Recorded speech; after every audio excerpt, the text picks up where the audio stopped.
Hello again, Gemini. Dadhichi here from astrology.com.au. It is August 2018.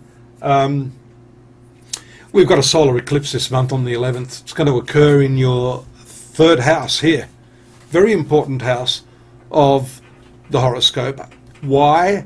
Because this area, the third house, is the natural sign for Gemini. It occurs in the sign of Leo, but we see here your ruling planet is in this area, right near the eclipse, retrograde, north node here, which is usually retrograde, along with Neptune retrograde, south node, Mars, Pluto, and Saturn.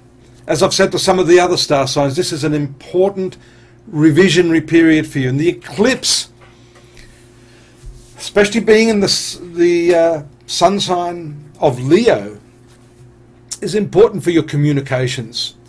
Let's just get this animated a little bit. I want to move this moon around here. It passes over Uranus on the 4th and 5th, upsetting things a little bit, but then triggering this highly important area, as I've just said here, on the 11th. Now, this eclipse is occurring in the northern hemisphere, and eclipses, when they occur, especially solar eclipses occurring in the sign of Leo, have a lot to do with the ruling classes. This sometimes presages the death of kings or the death of leaders. I have in the past predicted these sorts of things. But how does this equate to your horoscope? Well, perhaps this is a humbling period for you, Gemini. You know, the king is the boss. The sun, which is the regulator of our egos, and in your case, being born under the sun sign of Gemini, relates to your communication style.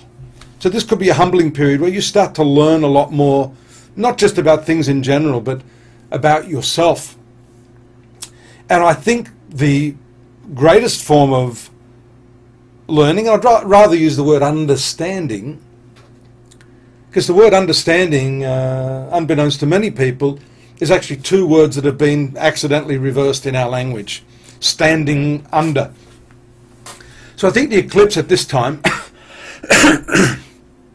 has a lot to do with you understanding how little you understand.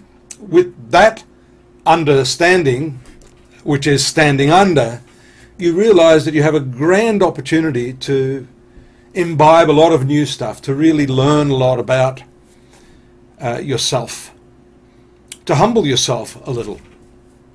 And with your retrograde Mercury, I don't want you to listen here to what everyone in the general society says about the retrogression of any planet, leave alone Mercury. The retrogression of Mercury for you is a very powerful and quite likely positive influence for you. It still means you have to be a little bit careful with documentation. This whole eclipse new moon is taking place here in this third house: communication, documentation, contracts, agreements, that type of thing. So it seems that whatever is going to happen, especially after this period, around the middle of the month, is going to open the doors to a whole lot of new opportunity for you. But it has to be based on this requirement of humbling yourself, standing under others, genuinely listening, and communicating in a way which is not skimming over the surface of things, which you have a tendency to do. If we look at the mutable nature of your sun sign of Gemini.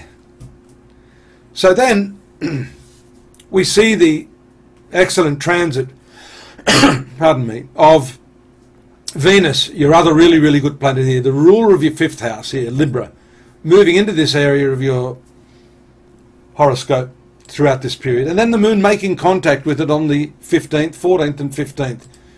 Highly creative period, notwithstanding some of the challenging aspects we see here throughout your horoscope at this time. All of these square aspects, Gemini, are challenging points. And I haven't even touched on this 8th house stuff, which I will now, because firstly, the 6th house of debt, and there can be some big debts during this period, and ones that you'd least expect, with the moon transiting into this opposite side of Uranus, 12th house. That's a long-term aspect you need to be very, very careful of. This can show explosive and unexpected sudden expenditure and actions which can undermine your character or your morality in some way too. So be careful of that. But here, the 6th house is debts. We see the challenges here, all coming from the retrogression of your ruler in the 3rd house of communications and contracts. Be careful you don't sign the dotted line to your own disadvantage. But moving on here, and I want to because we don't have a lot of time, this 8th house is banking. It is the issue associated with the shared resources you have in your life. And those shared resources are not always to do with the moolah, the shekels, the greenback, the dollar, whatever you want to call it. It has to do with your security. It has to do with shared emotional resources, sexual resources. So these areas can be rather difficult for you now. You do have this saving grace here, which has to do with the 3rd house of communications. Again, it keeps coming back to this thread. So you have to look at your sexual relationships, your intimacy, the way you're communicating and sharing those deep, intimate parts of your nature. And I'm going to tell you now, whatever difficulty you're having in that area, materially speaking, Gemini, I think it has a lot to do with this emotional basis, this shutting down, this holding back. That's why this 5th house Venus throughout this month is highly important. It's the pivot upon which you can resolve a lot of this stuff. It has to do with creating and sharing and expressing, negotiating, and coming to some resolution with this stuff. 26, 27, your career, some sort of opportunities there. Your idealism is very, very high, but again, wait a little bit. Even though your ruler has gone forward, you need a little bit more time to solve whatever problems, idealistically speaking, we see there in the career sector.